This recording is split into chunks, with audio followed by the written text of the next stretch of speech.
ರಾಮು ಎಂಬ ಬಾಲಕ ಹಳ್ಳಿಯಲ್ಲೇ ಬೆಳೆದವನಾದರೂ ಅವನ ಹೃದಯದಲ್ಲಿ ಸದಾ ಒಂದು ಖಾಲಿತನ ಇದ್ದುದು.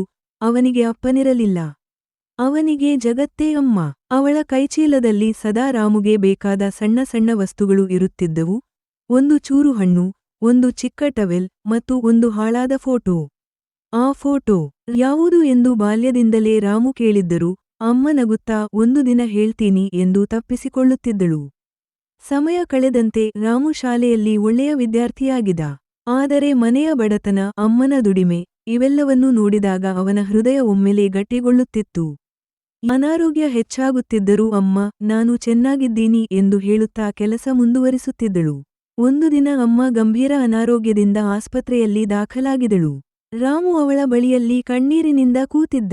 ಅಮ್ಮ ಅತಿ ನಿಧಾನವಾಗಿ ತನ್ನ ಕೈಚೀಲವನ್ನು ರಾಮುವಿನತ್ತ ಜಾರಿಬಿಟ್ಟಳು.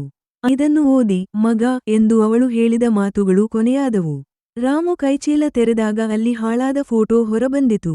ಅದು ಅಮ್ಮ, ಅಪ್ಪ ಮತ್ತು ಚಿಕ್ಕ ರಾಮುವಿನ ಕುಟುಂಬ ಫೋಟೋ. ಫೋಟೋ ಹಿಂಭಾಗದಲ್ಲಿ ಬರೆಯಲಾಗಿದ್ದ ಸಾಲುಗಳು ಅವನ ಹೃದಯ ತುಂಡಾಗಿಸಿತು. ನಿನ್ನ ಅಪ್ಪ ಸತ್ತ ದಿನದಿಂದ ನಾನು ತಾಯಿಯೂ ತಂದೆಯೂ ಆಗಿ ಬದುಕಿದ್ದೀನಿ. ನೀನು ಬಲವಾಗಿರಬೇಕು, ಮಗ. ಕಣ್ಣೀರು ಅವನಗಳನ್ನು ತೋಯಿಸಿತು. ಅಮ್ಮ ನೀಡಿದ ಪ್ರೀತಿ, ಅವಳ ತ್ಯಾಗ ಇವೆಲ್ಲವನ್ನೂ ಅವನು ಈಗ ಅರಿತುಕೊಂಡ.